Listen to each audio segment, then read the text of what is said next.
How's it going today, everybody? This is Kaiju Addict, your host, bringing you a brand new figure review. Today we are looking at the SH Monster Arts Shin Godzilla 4th Form Night Combat version. Let's dive right in and look at this beautiful figure that's not in the box.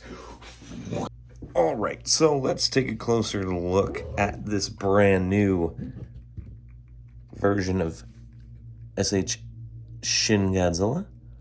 Look at that head sculpt. Look at that head sculpt.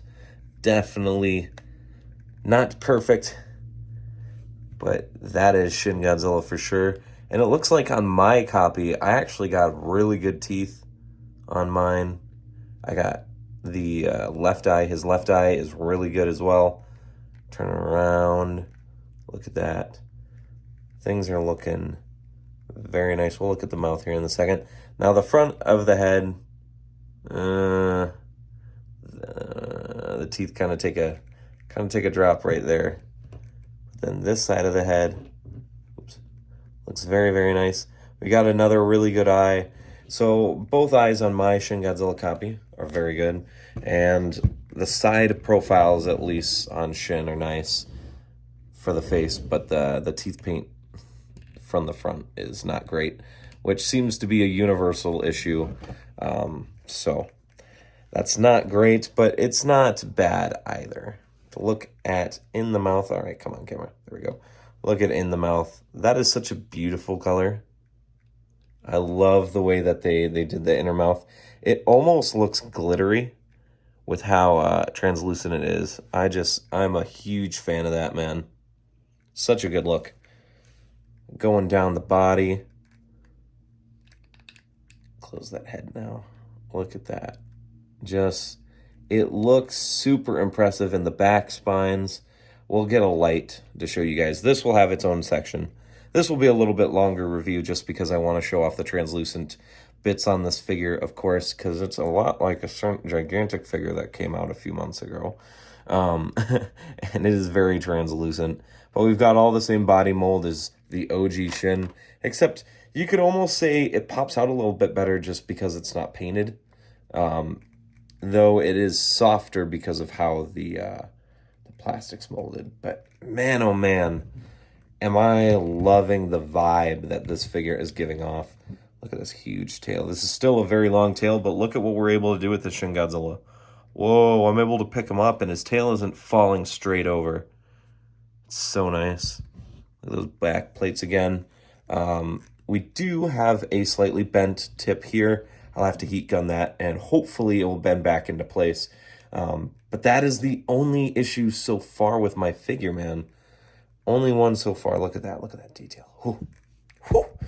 All right, let's talk about the articulation. So it's mostly the same, so I'm not going to take so much time on it, because if you want to see the articulation and maybe a little bit more of the mold a little bit better, you can always go back and watch my original first release Shin Godzilla review. But the mouth, oops. I'm wearing a hat, so I keep bumping into my light. Let's turn that back around like we got to catch them all. Open up the mouth. That's as wide as it goes. Very nice. The head and neck are both on a ball joint. The joints on this figure are a lot more tight, which is perfect for me because that's what I would prefer.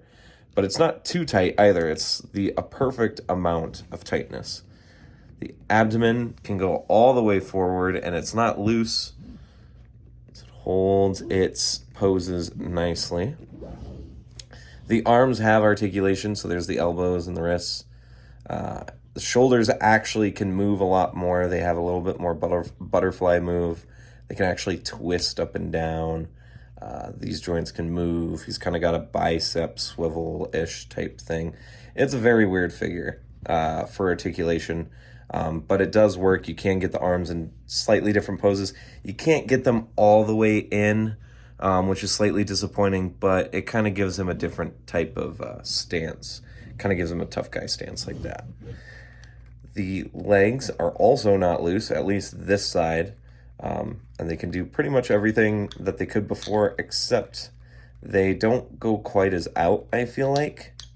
But if that's the sacrifice to lose some of the looseness, like this one is still a little loose, but it's not like the other Shin Godzilla. Got some elbow bend, got some cankle bend, some ankles. It's just very, very nice. Ooh, the knee on this one seems to be a little tight. There you go. It's all the way moved. Pretty good range. Not bad. Not great, but I mean, it's also Shin Godzilla, so it's like, do you really need him to do, you know, Jedi tricks and flips? Probably not. The tail. The tail is probably the biggest improvement out of all of it, though, if I'm being honest. The tail can go all the way down, almost like it's laying down, or if he's flying. I don't know if you want that cursed image in your head. And then the tail can go all the way up, so he can fire his tail beam pretty much straight across from up ahead, kind of like he does in the movie. And then the tail tip rotates and articulates, which on my OG one, it actually doesn't do because it's so tight. But the tail, once again, like the rest of this figure, actually holds its pose. So you can actually use this damn long tail to your advantage. And that's what makes this release so much better. He's already so much better. We haven't even gotten into looking at how translucent he is. All right, and as I said, let's look at this translucency. Look at that. Look at that. Even the head lights up. The neck. The plates. I love. They literally, it's like the Xbox gigantic figure. That's how they illuminate. It was such a good idea. The thigh. I love the way the thighs light up. The chest, man. Oh. Wrong side. Look at that. So cool. All the way down. Yes, it does. The illusion on the tail at least kind of gets ruined a little bit since you get to see the ball joints, but like, you can't tell me that's not cool. Let's look at the tail real quick. That's what she said. So cool. There's so many photo ideas that you can do with this guy. If you guys are a master lighting expert, oh man, the things you can do with this figure, the things you can do, the photos you can take. Of course, I'd be kind of hypocritical if I didn't at least show 1 or 2 shots of him compared to his OG counterpart, which is currently trying to fall over. This is the OG first release Shin. You can see the differences of the paint and then the translucent mold. Here's the new one, here's the old one.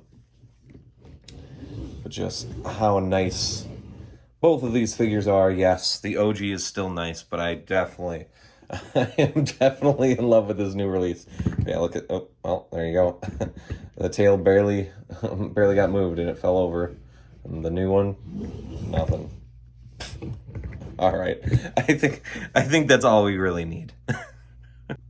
All right, so starting off with size comparisons, here he is with 2 of 3 of his other Shin Japan Heroes counterpart. I don't have Shin Kamen Rider yet, so here is the Robot Spirits Evangelion Unit 1 movie version, Cassius renewal version, and here's the Mafex version 1 Shin Ultraman. Here's Monster Art Shin compared to a Bandai vinyl version of Shin, and the 1-up Winter Wonder Fest exclusive Shin Godzilla. Definitely still bigger than these guys. And of course, here he is with the Sun Guts third form, and I still don't know where. Ah! Oh, okay, there he is.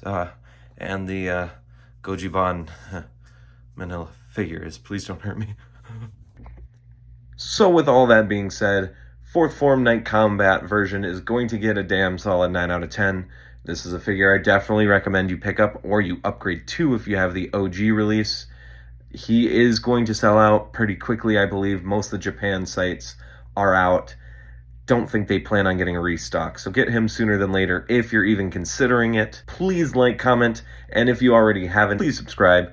If you already have, thank you for continuing to watch my content and support the channel. I will see you guys this weekend at All Monsters Attack 2 in Chicago. So as I always say, peace, rock on, stay safe. Remember to go to Collect All Monster Collectors on Facebook, join the discussion with many, many other wonderful tokusatsu collectors, and I'll see you guys in the next video.